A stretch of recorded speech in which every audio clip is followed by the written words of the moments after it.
ಪ್ರಮುಖ ರಾಜಕೀಯ ಪಕ್ಷಗಳ ಜಿದ್ದಾಜಿದ್ದಿಗೆ ವೇದಿಕೆಯಾಗಿರುವ ಬಾಗಲಕೋಟೆ ಮತ್ತು ದಾವಣಗೆರೆ ದಕ್ಷಿಣ ವಿಧಾನಸಭಾ ಕ್ಷೇತ್ರಗಳ ಉಪಚುನಾವಣಾ ಪ್ರಚಾರ ತಾರಕಕ್ಕೇರಿದೆ. ಭಾರೀ ಬಿರುಸಿನಿಂದ ನಡೆಯುತ್ತಿರುವ ಪ್ರಚಾರ ಕಾರ್ಯಕ್ಕೆ ಇಂದು ಸಂಜೆ ತೆರೆ ಬೀಳಲಿದೆ. ನಾಳೆ ಅಭ್ಯರ್ಥಿಗಳು ಹಾಗೂ ರಾಜಕೀಯ ಪಕ್ಷಗಳ ಮುಖಂಡರು ಮನೆ ಮನೆಗೆ ಭೇಟಿ ನೀಡಿ ಮತಯಾಚನೆ ಮಾಡಬಹುದು. ನಾಡಿದ್ದು ಮತದಾನ ನಡೆಯಲಿದೆ. ಪ್ರಚಾರಕ್ಕೆ ಕೊನೆಯ ದಿನವಾದ ಇಂದು ಮುಖ್ಯಮಂತ್ರಿ ಸಿದ್ದರಾಮಯ್ಯ ಬಾಗಲಕೋಟೆ ಕ್ಷೇತ್ರದಲ್ಲಿ ಪ್ರಚಾರ ಕಾರ್ಯ ಕೈಗೊಳ್ಳಲಿದ್ದಾರೆ.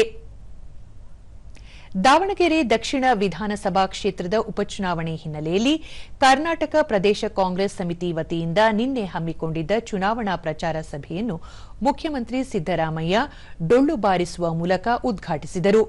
ವೇದಿಕೆಯಲ್ಲಿ ಜಿಲ್ಲಾ ಉಸ್ತುವಾರಿ ಸಚಿವ ಎಸ್ಎಸ್ ಮಲ್ಲಿಕಾರ್ಜುನ್ ಮತ್ತು ಸಂಸದೆ ಪ್ರಭಾ ಮಲ್ಲಿಕಾರ್ಜುನ್, ದಕ್ಷಿಣ ವಿಧಾನಸಭಾ ಕ್ಷೇತ್ರದ ಅಭ್ಯರ್ಥಿ ಸಮರ್ಥ್ ಶಾಮನೂರು ಮತ್ತು ಪಕ್ಷದ ಪ್ರಮುಖರು ಉಪಸ್ಥಿತರಿದ್ದರು.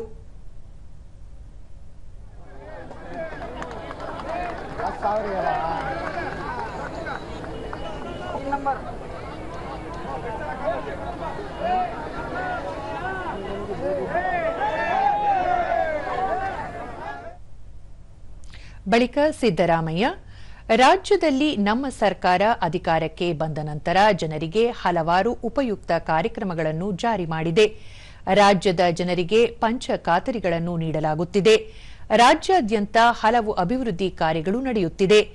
ಉಪಚುನಾವಣೆಯಲ್ಲಿ ಕಾಂಗ್ರೆಸ್ ಅಭ್ಯರ್ಥಿ ಸಮರ್ಥ್ ಶಾಮನೂರು ಅವರನ್ನು ಜಯಶಾಲಿಯನ್ನಾಗಿಸಿ ಕ್ಷೇತ್ರದ ಮತ್ತಷ್ಟು ಅಭಿವೃದ್ಧಿಗೆ ಶ್ರಮಿಸಲು ಅವಕಾಶ ಕಲ್ಪಿಸಬೇಕು ಎಂದು ಮನವಿ ಮಾಡಿದರು. ಎಲ್ಲರನ್ನೂ ಒಳಗೊಂಡಿರ್ತಕ್ಕಂಥ ಪಕ್ಷ.